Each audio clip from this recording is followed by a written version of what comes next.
From the Lincoln Journal-Star, this is the Life in the Red podcast with Luke Mullen and Amy Just. Hey folks, Luke Mullen and Amy Just back with you for another episode of the Lincoln Journal-Star's Life in the Red podcast, coming at you with all things Husker sports, and of course the big topic for the week around here in Lincoln, Dylan Raiola out for the season. Where does Nebraska football go from here? We'll talk about this upcoming game at UCLA, TJ Lateef, what this means for the Husker offense and the season. I mean, so much to dig into with that football game, but a lot else going on around Husker sports to get to. Husker Hoops preview that we promised you coming this week as well. So quickly, before we get into that, a lot to dive into before the football, but around Husker sports, we got wrestling going on too. Nebraska, they topped the 10-team field out in Annapolis, Maryland last weekend. 5 Huskers won their respective weight classes. And after being at the home of the Navy, the Army comes here to Lincoln for Nebraska, hosting their first home duels this Friday at the Devaney Center. Also a lot of winning going on at the Devaney Center. Win streak 22 straight for Husker volleyball. They swept Wisconsin on the road, and they swept Oregon as well to continue that march through Big Ten play. And 2 really strong teams. You know, we highlighted that Wisconsin match as a potential rough spot for Nebraska, and they just keep rolling. They do, and what was really interesting to me was that Oregon, despite its record, gave Nebraska its best test of conference play. I was pleasantly surprised by that. Oregon has a lot of really heavy hitters. They're a lot more physical than some of the other teams in the Big Ten, and Nebraska handled things well. It's for those who don't know volleyball, like, you don't think physical and volleyball in the same thing because it's technically not a contact sport, but man, does it matter. And later this week, the semifinalist for the National Player of the Year award will be revealed, and it wouldn't surprise me if Nebraska has a couple people on there. Yeah, definitely have to be up there. And, you know, it was a big week around the country for college volleyball as well. You know, you saw Texas go down, and Nebraska just keeps rolling. Lose 2, by the way. Lost 2. A 5-setter to Texas A&M and then swept by Kentucky. Yeah, so very important for that season-long context for Nebraska. It's the last month of the regular season. Again, rolling through Big Ten play. They host Illinois on Thursday and travel to Minnesota on Saturday. So that's next up for Husker volleyball. But a lot to talk about from Husker Hoops world. They just had their season openers just this week, and both the men's and women's teams, they came away with a couple, big wins, but wanted to dive into how they shape up, the roster, the expectations for the team. And we'll start with the women. They, of course, had that first game there on Monday. A lot of middle schoolers in attendance, 103-46. They took down Northwestern State. Obviously, a lot to like when you put up 103 points, but also showed why they like their defense so much. That's been an emphasis for the team this year. And as you looked at that first game, the starting 5, Northwestern transfer guard Haley Weaver in that starting 5, along with Britt Prince, Callan Hake, Jessica Petrie, and Petra Bojan. What did you make of that starting 5 that Amy Williams put out? Yeah, that starting 5 is not going to be the starting 5, I think, in several weeks, and we'll touch on this a little bit more as they get Natalie Potts back here eventually. And then there are some other injuries on the team as well with Eliza and with, of course, Allison Widener. And so their team is going to look different, hopefully, right, in the back half of the season with who they have available right now versus who they don't. So I think they're just kind of trying things out at the moment with what they're able to have. But I really, really liked, obviously, Britt Prince is incredible. We've covered her for years. I really like how Jessica Petrie has stepped up. She's looked a lot like she's looked like she's worked on a lot of specific things over the summer. And then Petra, I thought, played well too. So I'm really excited for what the future looks like, especially with their bigs. It's hard to replace a player like Alexis Markowski, but looks like they're at least early kind of doing it by committee. Yeah, and I think we probably knew the guard play was going to be a strength of this team, but the depth all over I thought was impressive. You have Logan Nisley and Kennedy Williams coming out there off the bench, and Claire Johnson, 21 points as well. That kind of caught the eye. Amia Hargrove and Emily Fisher, they also played 15-plus minutes. So, 2 units getting out there, and you mentioned the injuries. So it's like, hey, you got 10 players that, you trust early in the season. You have three contributors that you hope can come back at some point. Obviously it depends on rehab, especially for Natalie and Allison Widener coming off those serious injuries. But gotta like how this team's shaping up with the amount of players they have that can contribute. Oh, yeah. I think the sky's the limit for this team. And they have a test really, really early. They host Samford, of course, this weekend. And then the Creighton game is already next week.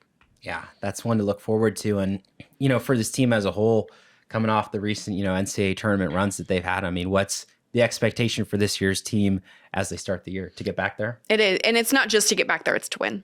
Mm-hmm. Yeah. Always want to take that next step, huh? Mm-hmm. Yeah. And especially once Natalie Potts does get back, that'll further elevate this team.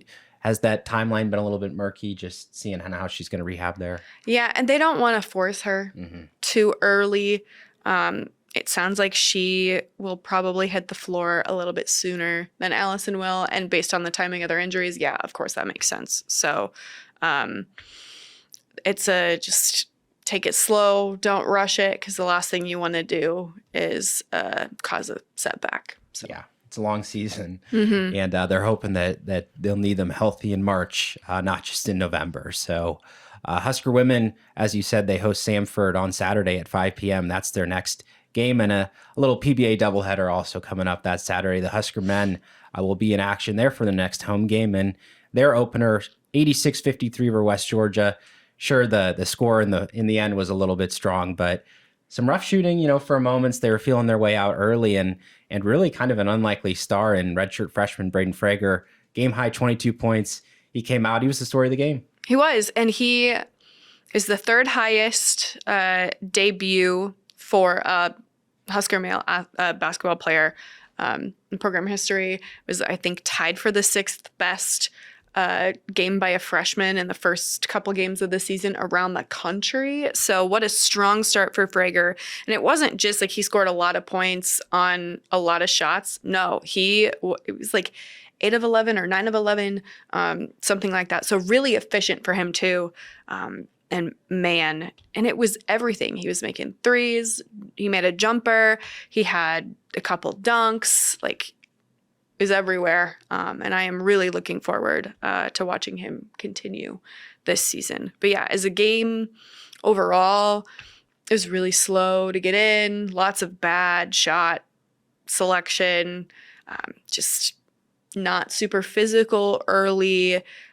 It's like, what is happening here? Because, West Georgia led for most of the first half, which should not be happening. But they figured it out in the second half. It was a lot better. I think they shot over 60% in the second half, and that was the difference. Waking up. And I will admit to just watching the highlights, not being there and seeing the whole thing unfold like you. I just thought Frager looked very comfortable with the basketball, like in rhythm with that offense. Very impressive for a young player to do that. And by the way, is him coming off the bench, is interesting. Usually a pretty tight Fred Hoiberg rotation. That's kind of the hallmarks of his team. And so you had the starting five: Jamarcus Lawrence, Sam Hoiberg, Price Sanford, Burke Buchtingel, and Rink Mast. And then the top three guys off the bench, it was Frager, Cale Jacobson, and Connor Osiegian. What did you make of that rotation?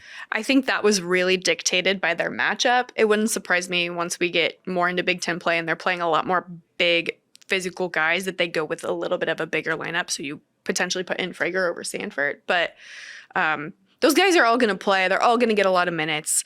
I really think, especially early, it's going to be matchup based. Definitely. And so next up for the Huskers, their next home game Saturday at noon, Florida International coming to town. And as we talk about the non-conference slate, this is something that, I always got to bring up on this podcast every year. It's an interesting non-conference, and the home games for Nebraska, they play Maryland, Eastern Shore, Winthrop, and South Carolina Upstate this month here at home in Lincoln. Creighton, North Dakota, and New Hampshire are the teams coming to town in December. Really, the best games are neutral sites. Oklahoma will be coming up here. Nebraska plays them in Sioux Falls, South Dakota next weekend, and then the Hall of Fame Classic after that. Guaranteed game against New Mexico. They'll play either Kansas State or Mississippi State in that one. So not the strongest schedule at home, but still a few good games on the non-con slate. Yeah, with Creighton, you always look forward to that. Oklahoma has been circled for me. I think that is I love the Sioux Falls game because it's a nice tight gym. It's a home game, but it's not, so it counts differently for your net. I think that the field that they're going to potentially play in Kansas City is also really good.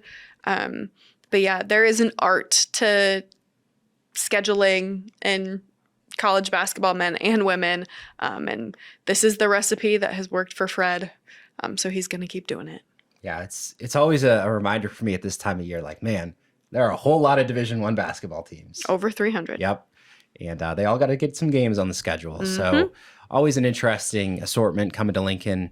And as I said, Florida International next up here on Saturday. So that's the preview there for Husker men's hoops. That season underway. Both those Husker hoops teams 1-0 so far. And that will bring us to story of the week coming up to Nebraska football. And we'll start with the game, what happened as USC defeated Nebraska 21-17, and what happened before then, the blackout. Man, how impressive that was. From a fan standpoint, everybody showed up coordinated, and from an event standpoint, so many small touches. The in-game experience, I thought, had to be so special for everyone. As I was walking around, I could not stop saying, this is so cool. This is so sick. This is amazing. The marketing team, the event staff, facilities, even before the fans walked in to the stadium, I mean, they left no stone unturned. The black balloons, blacking out all of the graphics, the black flags, the game programs were black for those of you who found them. I got one. I'm very excited about it. The game notes, right? So we as media members get game notes every week, and Nebraska's always in red and all of that. No, the game notes this week, it was the black block Nebraska. Like, they thought of absolutely everything. The cheerleaders, the band, 10 out of 10. No, 11 out of 10. I'll give them that. And then the fans, they understood the assignment too. Yeah, definitely. I will say from our perch up there in the press box, it was kind of like jarring just to like look out. It was amazing. Yeah, and see everybody in black. You're like, what's going on? Like, we've never seen this. And so, even though it did end up in a loss, I mean, I think you hear from all the recruits that were there about just how special that atmosphere was. Matt Rules talked about wanting to make this a yearly tradition, about having a blackout, and certainly I think the juice in the stadium, like, yes, it was USC, it was a night game, it was a ranked opponent, but like, regardless of who they played, I mean, I think that atmosphere was special, and that's something that they can look to harness again. And by the way, those black uniforms, pretty nice too. I liked them. Yeah, very clean. The black end zones, the black block end in the middle, the black details on the helmets. That's 3 straight games where the equipment staff has had to change the helmet. Yeah, they had to put a whole lot of paint down there on the Memorial Stadium field surface. Took a lot of coats, because yeah. I saw some pictures of the first couple coats. They needed a lot. You still more. See the red just shining through? Huh? Yeah, they needed a lot more paint. So, yeah. But props to everybody. It was so well executed. I changed my Twitter header to the aerial photo because it's so cool. I know some people didn't like it. I did. So yeah, I think in a season of where you sometimes need a little bit of special, special effects, a little bit of extra motivation, extra juice. That was perfect. You go on the big scale, obviously you see Penn State's whiteout, you see that and like your jaw drops. Well, this was pretty similar. Like, it was a juiced up crowd all following that whole ideal that was thrown down there by the Husker event staff. So very interesting and very good to see. But the Husker football team, they're going to rue those missed opportunities to not take advantage of that. And, in terms of the football, yes, it's another rank to a loss to a ranked opponent, another 1-score defeat. So close, the turnovers, the missed opportunities. Well, they led 14-6 at the half. Nebraska, they were playing well. They had 2 really nice early touchdown drives, running the football. The defense was affecting USC's quarterback, Jaden Mayava. They were holding them to field goals, not touchdowns. But really, you can't acknowledge how well they played in that first 30 minutes without going. Everything changed when Dylan Raiola went down. Sacked. He fumbled on the same play, rolled over in the pile.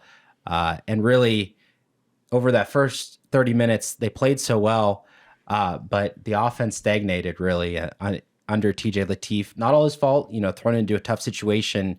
And I guess the question here is, were they aggressive enough with Lateef in the game, starting with the play calls from Dana Holgorsen? I don't think so. It was very run heavy, very cautious. Mm-hmm. I guess what I would have liked to see, and he threw one really nice deep ball towards an Isaiah Hunter, and they did try to dial up some screens. They tried to use Lateef's legs, which obviously you want to do too. That's one of his strengths. But man, I mean, like he throws a nice ball. Like if they just could have given him some easy, slants, easy crossers, some short gains too, that would have gotten going. But I just thought that USC, they were stacking the box. They were daring them to throw the ball over the top. Like you got to take those chances to keep them honest. Yeah, and it didn't necessarily happen the way they wanted it to. I wonder how different things will look this week, and not to get ahead of ourselves, obviously, but with him having a full game week of prep, meetings to go over the plays that you like, the plays that you could maybe run, that type of thing. I'm curious to see how different it looks when he is the plan. Yeah, certainly. And the other area where the aggressiveness or lack thereof showed up, well, Lateef's first drive was actually going pretty well. Mm-hmm. They had good field position, so that helped, but strung a few plays together, and Rule ops, they get 4th and 1, and Lateef, he's lined up in the wrong spot in the backfield instead of split out wide to run the Heinrich Harburg, short yardage push. But he takes the timeout, and instead of drawing up a play to go for it on that 4th and 1, the field goal unit comes out. It's no good. Don't get me wrong, I get it. You hit that field goal, you go up 2 scores. Like that is a great position for your defense to be in. But if there was ever the time, the defense, USC, they don't fully know what Lateef's going to bring. Keep it going. I mean, 4th and 1, the chances of getting that are pretty high. You don't gain any field position. Like I don't really get that one. Yeah, well, all the people who've been screaming at Rule to take the points this season, he tried taking the points, and look what happened. It's not a guarantee. Well, I guess that's, but no, I'm with you. That's also an issue, though. It's like stick to your guns, though. If you're going to be aggressive, I agree. If you're going to go for 4th and 1, still go for it with the backup. I agree, but yeah, that's a missed opportunity for sure. Yeah, and also, this is classic hindsight. Of course, if it goes in, people, as you're saying, they're saying, well, there you go. Mm-hmm. And also, if Nebraska went down and scored a touchdown on the next drive, people wouldn't be complaining about that either. It was just that the offense didn't get going under Lateef. That was one of their better moments, and they didn't capitalize on that, the good field position, him coming in and still having some momentum at that point, because really the momentum started to dry up as Nebraska knew that they couldn't really move the ball as effectively as possible. And the defense kept them in it for a while, and Matt Rule saying after he looked on film, he felt that a lot of guys on defense played some of their best football. Do you agree with that? I do agree with that. I mean, I know it wasn't like statistically Emmett Johnson's best game, but my God, he looked great in that game up until the last play where he got tripped. Not his fault necessarily. So I thought he looked great. I thought there were, the blocking looked pretty decent. There was only 1 sack. Unfortunately, it was a very bad play. But yeah, no, I agree with that. Yeah, I think from a defensive standpoint too, like how good USC has been this year, and they made some in-game adjustments to help figure out what the defense threw at them. But like John Bettler put a really good game plan out there. Mm-hmm. He said they did a good job of disguising, the pre-snap coverages and then getting into those looks quickly after the snap. And really, I mean, Maavo, he was thrown off in that first half. They had a couple drops. I mean, they were trying to roll him out, and the Husker pass rush was getting to him too. What they really did, I mean, they just started running the ball in the second half, and that's been the story for this Husker football team. It's not just the running backs, it's the quarterback runs, and we'll get into that as UCLA comes to town. That's an issue. So I did think, yes, that defense played an exemplary game, and if Dylan Raiola was still in there, of course, the what-if game, you got to play it at this point. But if he'd been in there, that defense, they could have really put up a big effort in holding USC to pretty much their worst offensive game of the season. So credit them for that. But all the story moving forward isn't about how well they played, the missed opportunities. It's a Nebraska team that's 6-3. What do they do without Dylan Raiola in these next 3 weeks? Well, for him, the prognosis is season-ending broken fibula. He's off to New York this week for surgery, won't travel to the UCLA game. And as we sum up the season for Raiola, well, he started 22 consecutive games coming into this week. He finishes the year 2,000 passing yards, 18 touchdowns, and 6 interceptions. completing passes at such a high level. I mean, he had a heck of a sophomore season that was trending towards the record books, frankly. It counted. He attempted 250 passes, so it counted. Well, trending in the yards and touchdowns too. But completion percentage counts for a record. And then the 2,000 passing yards, 2,000 on the nose, by the way, not 2001, not 2002, 2,000 on the nose. That was one of my mailbag questions this week, if anyone had ever finished a season on like an even number like that. So I'm in the middle of digging that up as well, because how odd. But hey, he was on a great run there, was looking pretty good. Sacks aside, right? One of the highest sacked quarterbacks in the country. So not everything was perfect, but he made the most of the opportunities that he had.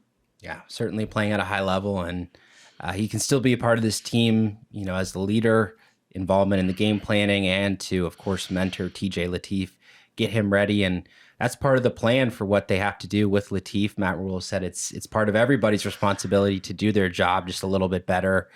And that's a good message from a leader, to try to take a little bit of the pressure off that young quarterback's shoulders. But realistically, there's no position bigger on the field than the quarterback. And first thing that they have to do is protect him, both in the pocket and when they do run him, not expose him to too many big hits, because that's something you have to acknowledge with this Raiola injury. Like, if your quarterback takes a bunch of hits, you get a bigger risk of injury. And the amount of times that pass pro is broken down, we were saying it all year. It was only a matter of time before something happened, frankly, back there. Mm-hmm. I thought something was going to happen against Minnesota. Yeah. And I think, frankly, Dylan Raiola's toughness, you have to applaud it, not just because, of course, he was trying to hop around on the sidelines, trying to get back in the game with that broken fibula, but week after week, just picking himself off the turf, when they did have those games. And, he was getting beat up in a few of those games too. So the recovery, he had to get ready every week.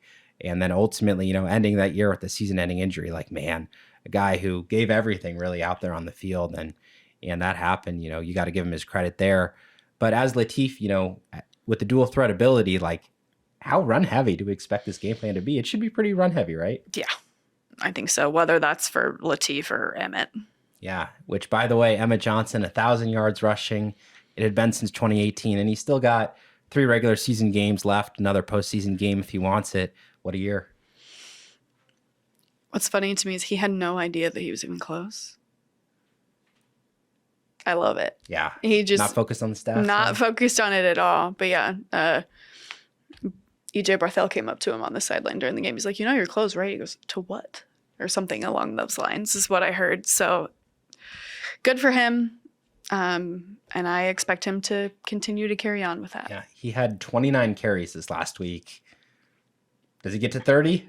Maybe. I bet it's probably 25. Very similar. Yeah. Something in that ballpark, because, again, they're going to try to keep the ball on the ground there with Emmett Johnson. But that effort does become a little bit harder with some offensive line injuries. Gunnar Gatula, knee injury. He's out for the season after having surgery. Elijah Pritchett, who left that USC game with an ankle injury. Matt Rule said he's been going in practice. We'll consider him questionable. Turner Corcoran, the senior, he also said is banged up. So some opportunities for younger players there if those guys can't go. But if they can, of course, Nebraska would still like to keep Pritchett and Corcoran there as its starting tackles. But that's part of the equation for this week as they get ready for UCLA. And, of course, our Husker hot topic, it can't be about anybody other than the quarterback position.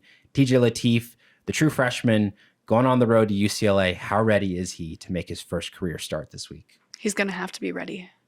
Whether he's ready or not, he's going to have to be. And I think there's a good supporting cast around him.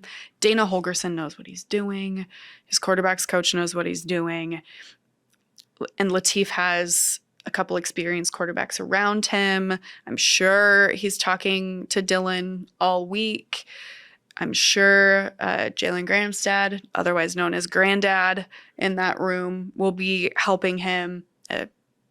He's got a lot of solid pieces around him to help him, and I think that's going to make the difference. I think a week of preparation is going to be vital for him, and because there isn't a ton of tape on him, he's going to take UCLA by surprise, at least a little bit.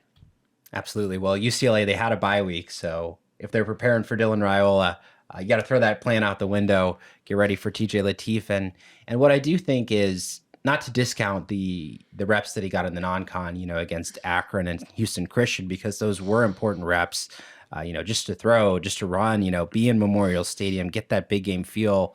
It's so crucial, I think, that he got that almost that half of football against USC, because the game moves quick, not just at collegiate level, but against the Big Ten team who has the caliber of defensive athlete that USC did.